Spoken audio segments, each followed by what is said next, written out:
নমস্কার, আমি সাধনা। আজকের বানাবো আমি পুঁই শাকের চচ্চড়ি বা ছ্যাঁচড়াও বলতে পারেন পুঁই শাকের, বা অনেকে বলে পুঁই শাকের লাবড়ার তরকারি, যে যেটা বলেন। আমি তার জন্যে নিয়ে নিয়েছি কিছুটা পুঁই শাক, আর নিয়েছি বেগুন, কিছুটা শিম ও আলু। সবই আমি ছোট ছোট করে কেটে নিয়েছি। এবার এগুলোকে আমি ভালো করে ধুয়ে নেব। আমি এগুলোকে ধুয়ে নিয়ে প্রেসার কুকারে একটা সিটি দিয়ে নেব। আমি ভালো করে ধুয়ে নিয়েছি। ধুয়ে নিয়ে অল্প করে লবণ দিয়ে দিলাম, আর দেবো অল্প করে জল দিয়ে একটা সিটি মেরে নেবো আমি প্রেসার কুকারে। আমার সেদ্ধ হয়ে গেছে, আমি সেদ্ধ করে জলটা ফেলে দিয়েছি। এই জলটাও অল্প একটু রেখে দেবো, সেদ্ধর জলটা পরে তরকারিতে দেব। এদিকে গ্যাসে কড়া বসিয়ে দিয়ে আমি পরিমাণ মতন তেল দিয়ে দিলাম দুটো তেজপাতা, একটা শুকনো লঙ্কা, আর অল্প একটু পাঁচফোড়ন। ফোড়নটাকে আমি একটু নেড়ে চেড়ে নিয়ে দুটো মিডিয়াম সাইজের পেঁয়াজ কুচি দিয়ে দিলাম। পেঁয়াজটাকেও হালকা করে আমি ভেজে নেব।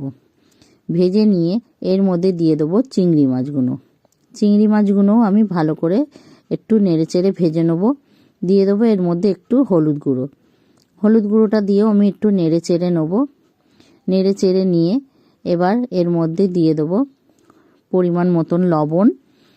এবার দেবো টমেটো কুচি, দুটো টমেটো কুচি দিয়েছি, আর দিয়েছি 1 চামচ মতন লঙ্কার গুঁড়ো, আর দিলাম 1 চামচ জিরের গুঁড়ো, আর পরিমাণ মতন হলুদ তো আগেই দিয়েছি। দিয়ে ভালো করে আমি কষিয়ে নেব। কষিয়ে নিয়ে 1 চামচ মতন আমি আদা রসুন বাটা দিলাম। আদা রসুন বাটাটাকে দিয়েও আমি ভালো করে কষিয়ে নেব, যতক্ষণ না আদা রসুনের গন্ধটা কেটে যাচ্ছে। আমি ভালো করে মশলাটাকে কষিয়ে নিচ্ছি।